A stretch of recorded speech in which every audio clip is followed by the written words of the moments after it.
So once again, welcome to our webinar today on dealing with workplace drama. I know that in the perfect world, all of our employees would show up for work. They would clock in, go into their classrooms, perform their job duties, do them well, and clock out, go home, and life would be wonderful. But unfortunately, we know that that's not the case. That because this is an emotionally based business and because we are caregivers, because we spend sometimes more working hours with our coworkers than we do our family members. It happens that we form relationships, private information is shared, and then in return, workplace drama is created, and people like to bring their drama to work and focus more on the negativity and the obstacles than their job duties. And so there we go. Then we have to deal with that. All right. Um,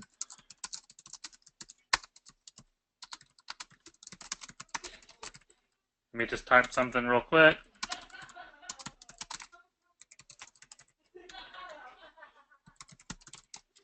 All right, awesome. So anyway, so we're going to go ahead and kind of get started, like I said, because I have a feeling this is going to take our entire time today.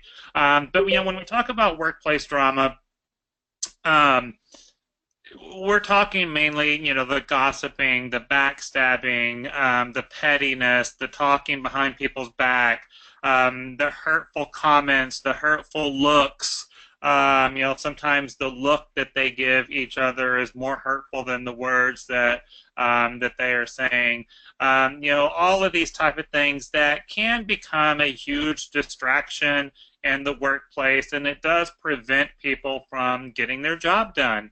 And especially when we work in a industry that is a big combination of customer service and care and education, we come into contact with our customers more than any other industry out there.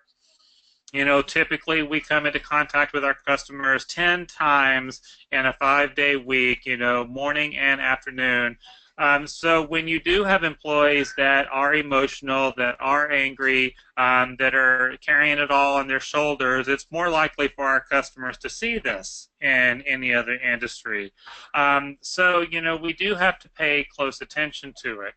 All right, now just jumping right on in there and dealing with this particular issue, the very first thing that we want to focus, and we want to focus on this throughout the entire webinar, is that our individuals have a job to do. They are being paid to perform job duties.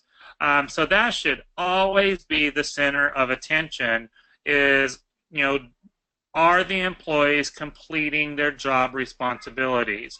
And all of the behavior, both positive and negative, productive or constructive, needs to be centered around, are they performing their job duties and getting their job done? Okay, when it comes to the point that we have to discipline these employees, whether it be a performance improvement plan or a write-up or termination, it's all going to come down to how was this behavior affecting their job. All right, not so much everyone else's job, but their job. We'll get to everyone else's job later on. So my very first advice to you when dealing with workplace drama is, what is your policy? Okay, do you have a policy, on workplace drama? Let me put this right here on the chat screen. Do you have a policy? How many of y'all, if y'all just want to type that into your chat screen right there on your control panel, how many of you have some type of policy related to workplace drama? And this could look like a lot of different things, but probably the biggest one is gossiping. All right, you've got to make sure that you do have a policy on that. And I know that in our world, I do have a policy written that any behavior that is perceived as gossiping is grounds for immediate termination. And I encourage y'all to kind of have a zero tolerance kind of attitude towards this and use those words that any behavior perceived as gossiping or any behavior that prevents the employee from fulfilling their job duties could lead to, disciplinary action, and kind of word it that way. Um, a lot of times when we deal with a gossiping situation, and we do have to kind of word it as perceived gossiping situation, because my interpretation of gossiping may be different than your interpretation of gossiping, which is probably very different than the employee's interpretation of gossiping. You want to make sure you throw that word perceived in there. That will kind of help with the legality of the whole situation. But I'll kind of use a story that I had one time with a toddler teacher that was doing an excessive amount of gossiping around the center, or what we perceived as gossiping. So I kind of pulled her into the office and let her know that it had come to my attention that there were some comments being made around the program, and I had asked her to share whatever it is that she knew or she felt like everybody needed to know. If she could share it with me, I would kind of like to know too. So once she shared the information, my question back to her is, okay, I said, thank you for letting me know about whatever it is that she was telling everyone about. I said, so let me ask you this. I said, what does, this information have to do with your ability to perform your job duties? Okay. So that's a big question right there. What does this information have to do with your ability to perform your job duties? Okay. And most likely nothing. All right. Then I came back and said, what does this information have to do with your classroom, your group of children? And again, nothing. So I was able to discipline the employee, at that time. All right. So just a couple of tips and suggestions. Again, whenever you have workplace drama that's going on, you do want to tackle this head on, and you want to tackle this quickly, because the longer you allow it to happen, the more it will contaminate your program, and you don't want your program to be contaminated by this, so you do need to take care of it as quickly as possible. However, don't jump in too quickly. Sometimes when we jump in too quickly, number one, we make conclusions, or we jump to conclusions, and number two, we tend to try to handle the situation with not enough information. So you want to make sure that you observe, you gather what you need to gather, and then address the situation. So it's kind of a double-edged sword right here. You need to take care of it quickly, but not too quickly. All right, so timing is everything. And it's really important that when you hire new employees, or when you're building your team within your program, that we all take on these unofficial roles within the organization, these undefined roles within the organization, whether you're the mother hen, whether you're the information spreader, the jester, all of these unofficial roles. And so it's important to kind of observe and watch how people relate to these unofficial roles. When you've got a very, the type of worker that comes in, does their job, stays out of everything, goes home, very focused, then when you have these unofficial roles that are out there, they tend to be quickly offended or misunderstand the roles, which could lead to the drama. And in a way, there's nothing wrong with that. You just need to let the people know that are in these unofficial roles that some people prefer not to have those type of interactions. But you got to look at both sides of it right there. Um, and also, when you are kind of keeping an eye and you're observing your team, when you do see that you have that employee that constantly causes trouble within the organization, again, you need to address this person individually, confidentially, and often. All right. You kind of need to let them know that you're on to them. All right. You're a pot stirrer and you try to cause drama, and I'm on to you. All right. You need to focus on your job duties, your job responsibilities, focus on your classroom, and I'm going to be keeping a really close eye on you. All right. There's nothing wrong with saying those things right there. Um, but you do have those. There's a book out there called Soup, and I'll type it on here, Soup by John Gordon. All right. Is a great book that addresses a lot of these issues, but it talks about workplace culture. And one of the quotes from that book, which is really good, is the one that stirs the pot leads the team. And so you don't want your troublemaker stirring the pot, because when you allow that, they're leading the team. So you have got to be the one stirring the pot. You've got to make sure that it's stirred correctly, it's stirred with positive ingredients, those type of things. But, don't let that happen. Kind of train your staff too, and y'all can have a productive and positive conversation about this in a staff meeting, that, stay busy. Stay busy, stay focused, and the troublemakers and the gossip mongers will leave you alone. Usually when people are sitting still and not involved in something, it creates the opportunity for these troublemakers to jump in there and either antagonize them or to spread information, because the opportunity is there. When you're super busy and you're focused, the opportunity is not available. One of the things that I always like to tell people is that you're just as guilty for listening to the information as you are gossiping and spreading it. So you have to make yourself unavailable. If you don't want to be involved in the gossiping or the pettiness or the backstabbing, then don't make yourself available to it. All right? So now some people don't like confrontation.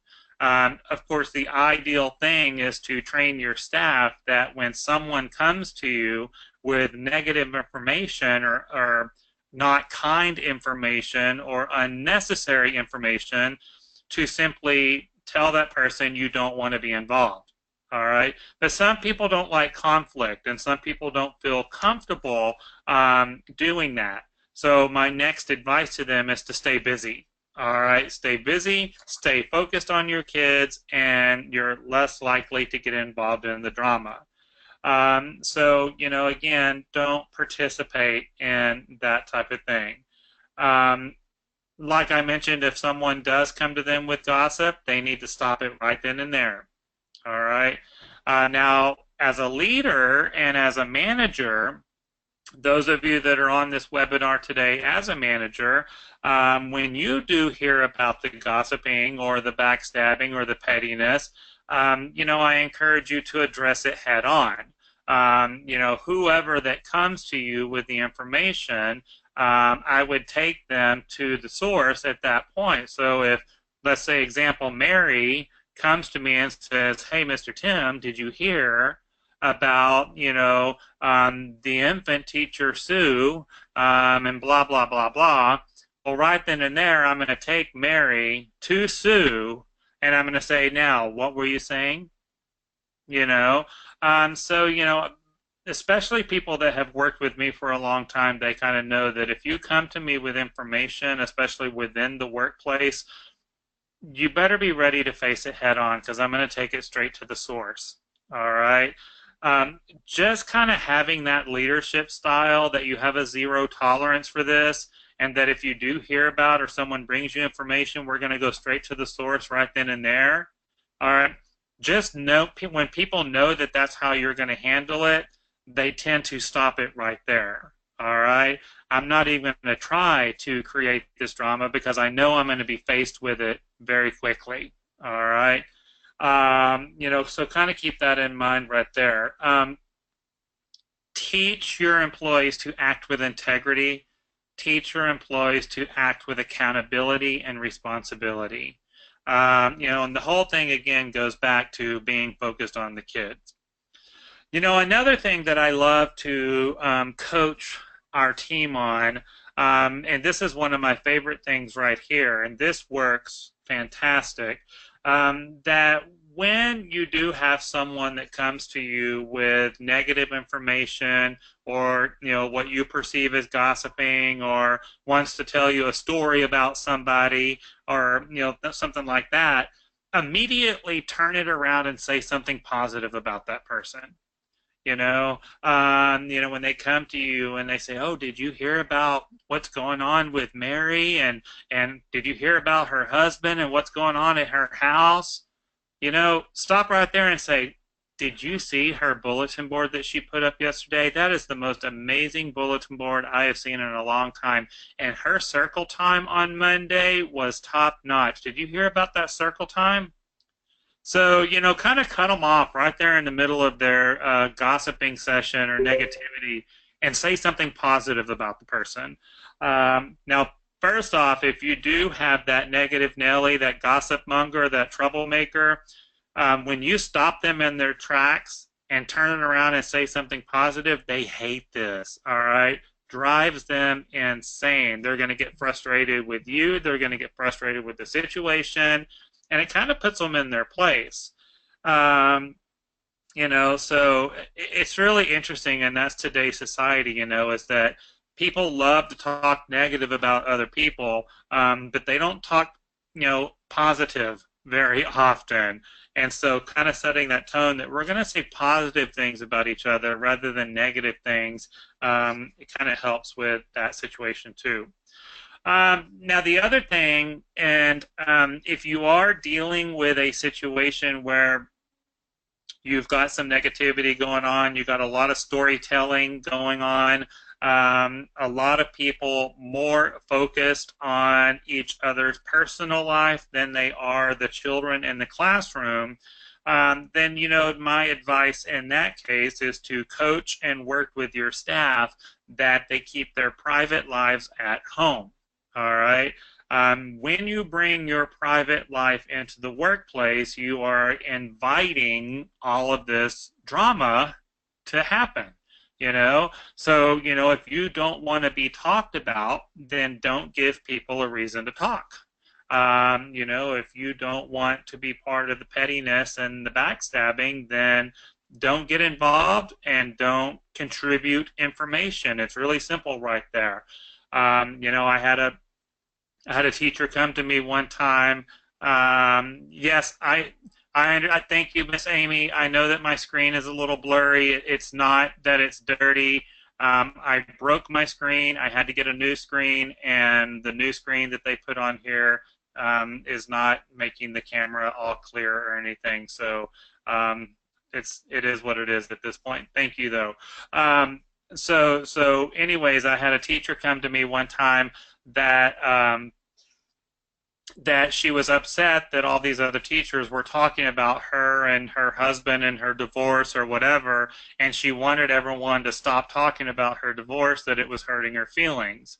And I said, you're right, that's pretty bad. I said, I bet that is very hurtful to you. I said, but how do they know? I said, how did they know that you and your husband were having these problems? How did you know that, how do they know that you're getting a divorce and everything? And she said, well, I said, have you told them? And she goes, well, I didn't tell these two teachers. I said, well, you had to have told someone about it. And she said, well, the only person I've told is the pre-K teacher. And I'm like, well, you can't trust her. All right, so, bottom line, if you don't want people talking about your garbage, don't bring your garbage into the workplace. You need to keep it private. All right. So bottom line is don't give ammunition. Now, directors, assistant directors, managers that are on this webinar right now, owners that are on this webinar right now. And I know that this is easier said than done. And I know that every single one of us is guilty of this. But I cannot encourage you all enough to keep your private lives private. All right? It's okay to form relationships with some of your employees. It's okay to, get to know one another, but you got to draw the line at some point, and there's some things that just need to remain private. And those of us that have been doing this for a long time, and I know that there's some of you on this webinar, you've got the scars on your back, all right, just like me, that when you start sharing too much private information, and you've got people that are your friends today, they're your friends tomorrow, but 6 months, a year from now, 2 years from now, when something goes down, they're going to drag up all of that information and use it against you. And when you're a manager, they love to use all of this stuff against you because they want to discredit your integrity, all right, for whatever situation is going on at the time. So I know it's hard, but just be very, very careful what you do share. So, that kind of leads to my next piece of advice right here is to choose your friends wisely at work. All right, I know that we spend a great deal of time with one another. Like I said earlier, it's human nature for us to form friendships and to like one another. Just make sure that trust and respect is there before you share the whole ball of wax and everything.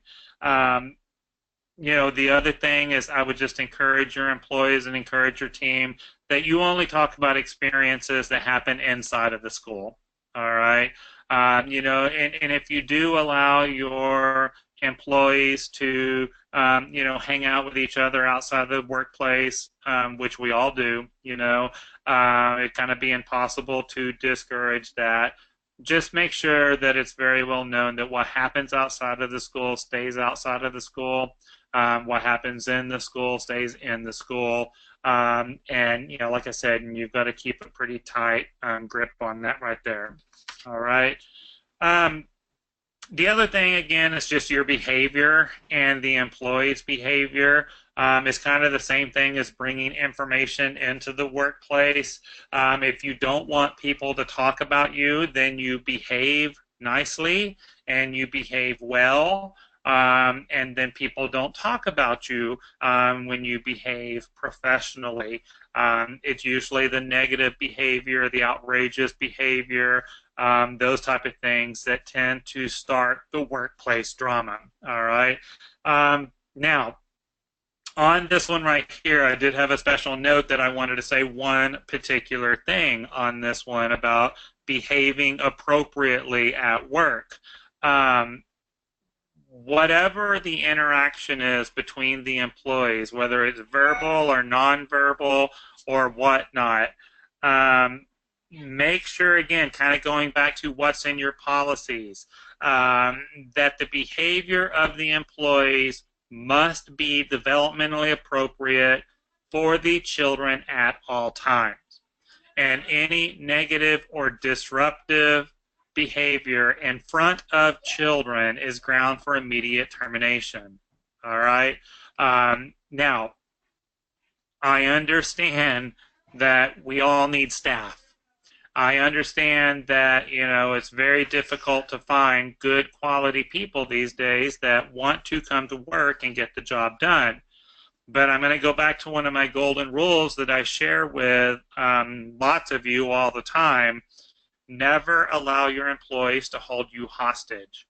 When you allow negative behavior, okay, then you're allowing all of this drama. So you've got to have that zero tolerance, and you have to hold people accountable. And if you have people in your building, and I know that they may be good, fantastic, wonderful teachers, and great with the kids, great lesson plans and all that stuff, but if they're causing drama in the workplace, they don't belong. All right? And I know you're afraid to be short-staffed. I know that you're afraid the parents are going to get upset with you. You will survive. You will get over it. All right. But getting that negative person out of the workplace will benefit your program in the long run. I just cannot stress that enough. You know, um, but you know, I need to make sure I say this in a very nice way. I don't want to offend or upset anybody that's watching this webinar, but sometimes employees can be like the 2-year-olds in the 2-year-old classroom. Dr. Pam Schiller has a quote in one of her trainings that I absolutely love when she's talking about working with 2-year-olds. One of the biggest mistakes that you can make with a 2-year-old is to give in to them, because once they know it's possible, okay, then they're going to continue to try it. All right. So don't let them know it's possible. It's kind of the same thing with managing your employees, and especially for this particular topic. Once they know it's possible, and once they know that you're going to look the other cheek and you're not going to do anything about it, then the behavior is going to continue to happen. All right. So again, it's got to be handled directly. And ultimately, here's the deal. Staff know, everyone knows what the right thing to do is. You know what the right thing. You know that gossiping is not right. You know that talking about people behind their back is not right.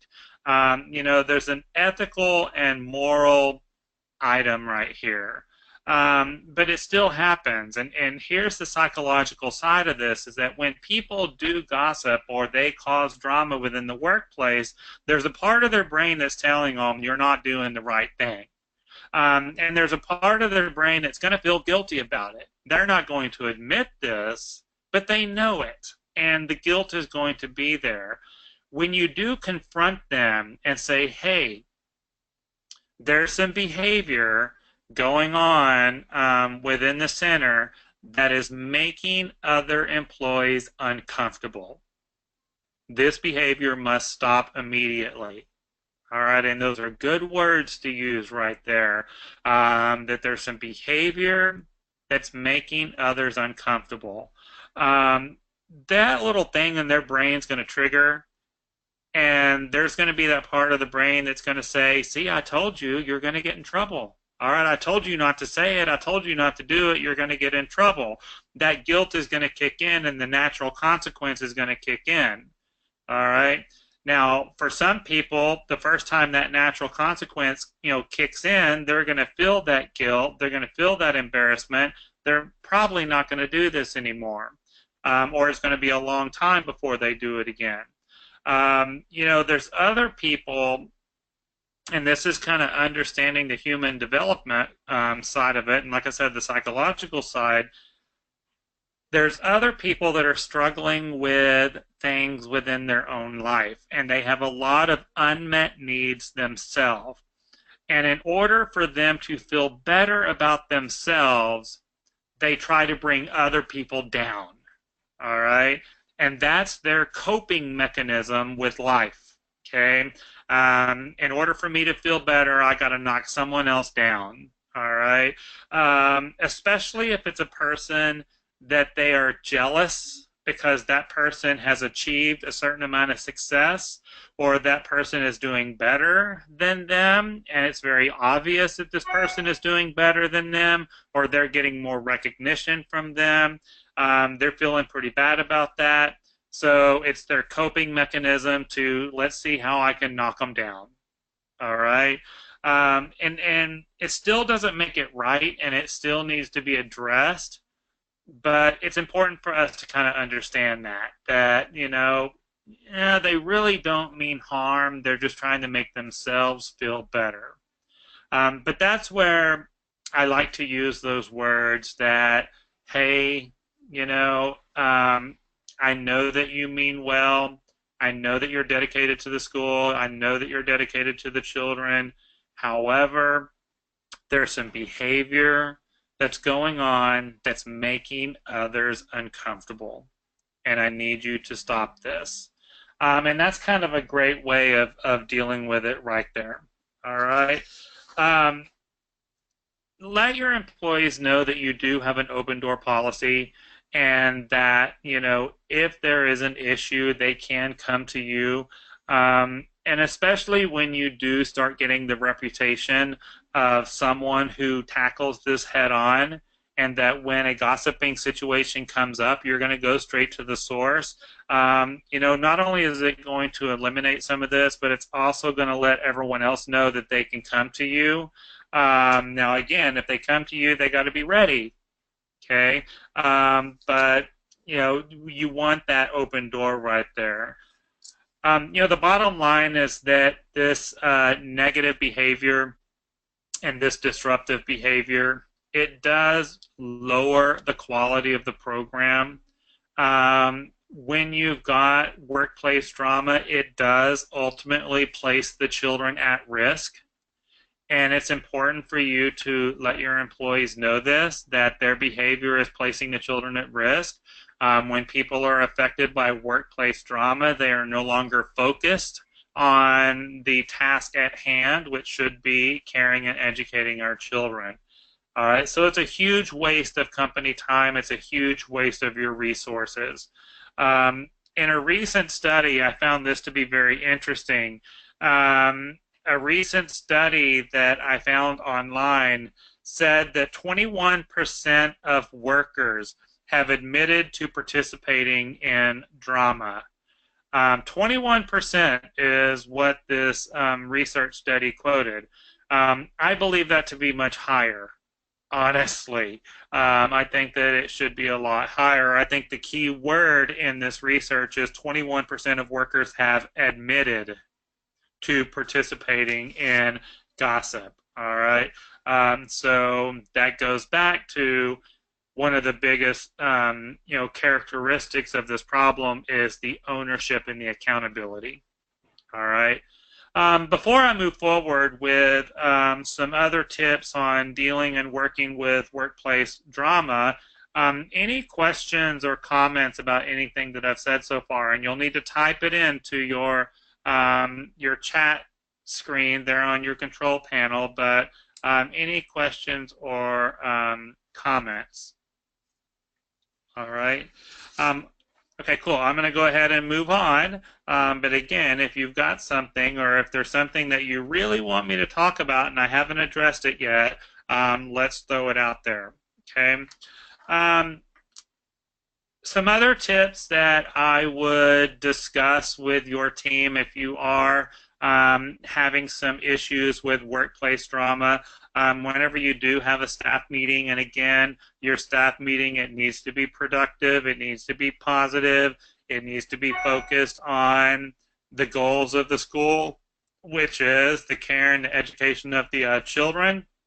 And you can still touch on all of these issues, but keep your purpose at the center, okay? And that's going to keep it positive and everything. But, especially right now, tell your employees to avoid having conversations on topics that are highly sensitive, like religion, like politics, racial type of comments. And even when someone wants to be funny or they're trying to use humor, to kind of lighten up the workplace,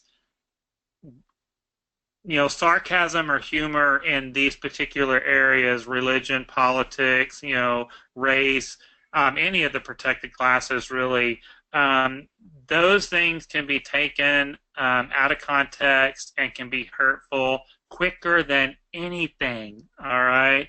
And it could be the mood of the individual.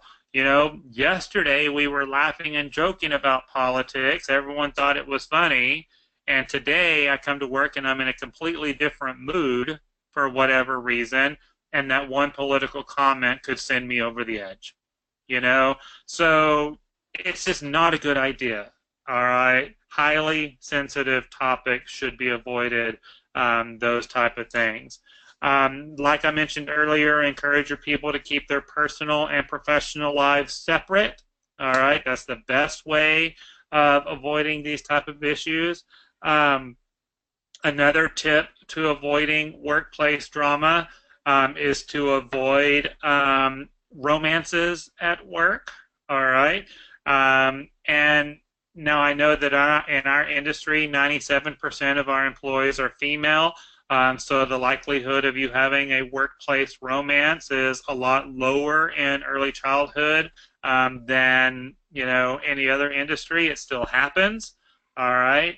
But usually where I see this is that where you've got two employees that have become friends, they go out on the weekends and at night, and then this one introduces this one to her brother, or this one introduces this one to a friend, and the romance starts, and then it breaks up, and then you've got this employee that's now defending their brother or their friend to the ex, and it just again goes south really, really quick. All right. So we come to work to perform a job duty. We do not come to work to fall in love. All right. Um, one of my favorite, another one of my favorite quotes that I love to use on this particular topic is that, have a conversation with your team that anytime they make a comment, always ask yourself these three questions. Is what I'm about to say, is it kind? Is it true? And is it necessary? So I'll put that on there. Is it kind? Is it true? Is it necessary? All right. And that's kind of a great rule of thumb right there about anything we say out there, those type of things. It's been a long, long time ago, but I actually made a bulletin board for the staff one time back where the time clock was, and I had this on there. Is it kind? Is it true? Is it necessary? Those type of things. Avoid the derogatory comments, those type of things, and again, establish the boundaries. Now, with all this stuff that we have talked about, I'm sure that your minds are, going kind of crazy, and I bet everybody on this webinar is thinking of different circumstances, thinking of different things that are going on around your center, all those type of things. I've got one other very large piece of advice for y'all when it comes to these type of things. This is kind of a big piece of advice for everything in general. Choose your battles wisely, and teach your employees to choose their battles wisely. The teacher that rolls their eyes, the teacher that gives the nasty look, the teacher that grumbles under her breath, all right? Whoever is offended or affected by those actions, choose your battles wisely, all right? Is it really that big of a deal? And this is kind of what I always like to tell people in these type of situations when I do have the employee that, she mumbled under her breath, she rolled her eyes at me, she looked at me nasty. I always like to respond to them and ask them the question, how are you going to feel about this in 5 years? 5 years from now, what is that eye rolling really going to mean to you? 5 years from now, how are you going to be affected by that grumbling under their breath? Probably in 5 years, you're going to forget about it. All right, it's going to be water under the bridge, and you're going to realize it was really no big deal. All right, so I like to use that five-year rule quite often. How will this affect you in 5 years? How really important is it to you? That teacher that rolled her eyes to you, how does that affect your ability to perform your job duties? Okay, it doesn't, not at all. So just stay focused on the big picture, and the big picture is the kids in the classroom. Now, again, for you as a manager, as a leader, those of you that are managers and leaders on this webinar, Remember when we talk about our brain, or remember when we talk about getting emotionally hijacked, when we downshift from our frontal lobes into our brainstem and we go into survival state. You know to never approach an individual when you're in your survival state. You've got to get your thinking out of the brainstem and back into the frontal lobes. So you have to stay calm. You have to maintain your composure. Um, don't sink to their level. All right. So never approach an employee when you're mad, when you're stressed, when you're upset. It's just going to add fuel to the fire, and they're probably going to go talk about you now. All right. Those type of things. I always like to have a game plan in place before approaching these type of situations. Really analyze the situation. Sometimes you have to do this pretty quickly, but again, ask yourself, what do we really care about? What do I need to have happen?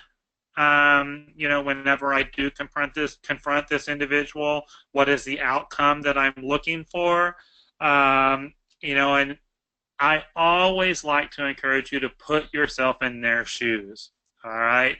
And if I was the one that was having this behavior or doing this behavior, how would I want someone to approach me? All right. Whether you're the victim or the aggressor, whoever it is that you're having the conversation with, kind of look at it right there. Okay.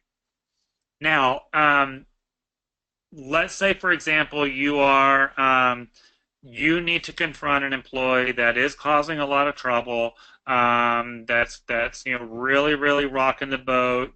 Some not good things are going on, being said, being done. Let's kind of talk really quickly about handling that one particular individual. Now, what I have found to be a really good piece of advice is to meet with the individual on neutral ground. All right. Neutral, confidential ground.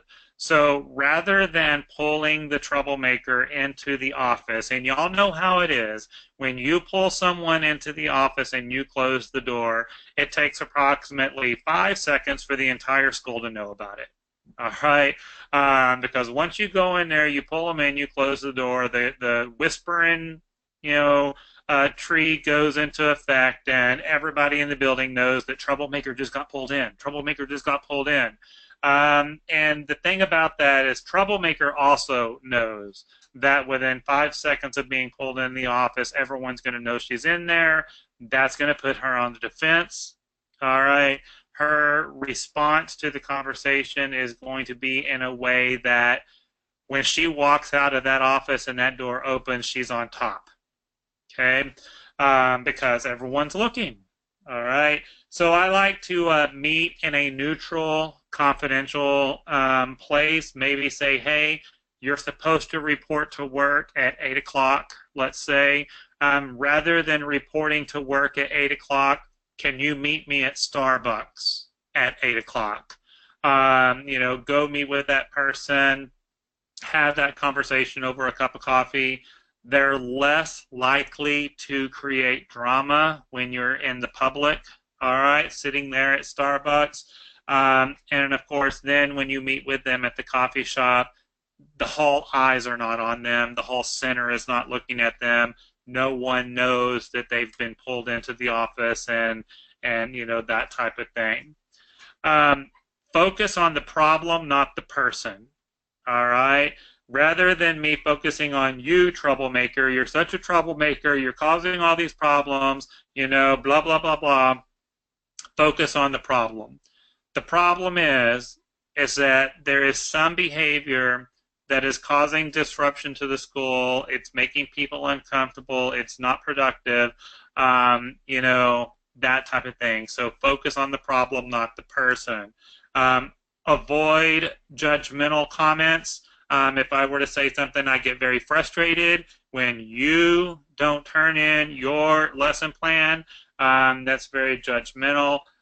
Instead, you can say, hey, it's very frustrating when I don't have access to everybody's lesson plan so that I can prepare the school and the parents for next week's academics. All right. And again, that's that non-judgmental way of saying you're not turning in your lesson plans. All right, those type of things. My last piece of advice when dealing with workplace drama, um, and this is a big one. I saved this one for the end on purpose. Um, Listen to them. And I know that they're the troublemaker. I know that they're the gossip monger. I know that they're the negative Nelly. But remember, why are they being this person? Because they have unmet needs. They're trying to make themselves feel better. So when you do confront them, they're going to have something to say. All right, trust me. Listen to what they have to say. At least let them get it out. Don't interrupt them. Okay. Now, still stick to your plan. You still need to stick to what's best for the program. But just listening to this person is going to make them feel better. All right. It's going to make them feel heard. At least they got to say, what's on their mind. And they, 99% of the time, they will try to turn it around on the other person. It's not their fault, it's theirs. It's not my fault, it's theirs. But again, that's where you just want to stay focused on what is the problem rather than who is the person. Okay, so it really doesn't matter who is doing what when we're focusing on the problem, not the person. All right, those type of things. All right, very cool. Wow, that 50 minutes went super quick. All right. So again, any other questions or any questions, comments that y'all want to type into the chat screen right there? If you want. All right. Awesome, blossom. Okay, so I'm going to go ahead. Thank you all again for attending the webinar today. I sure do appreciate it. I got a question right here. Do you have an example of a gossiping policy? Sure. If you want to, anyone that wants a sample of that policy, just shoot me an email. Shoot me an email and I will cut and paste what we have. It's very simple. It's basically, any behavior that is perceived as gossiping as grounds for immediate termination. That's pretty much the policy right now. But again, I'd be happy to email that to you if you want. Or any behavior that's perceived as gossiping, I'm sure you can do that. All right.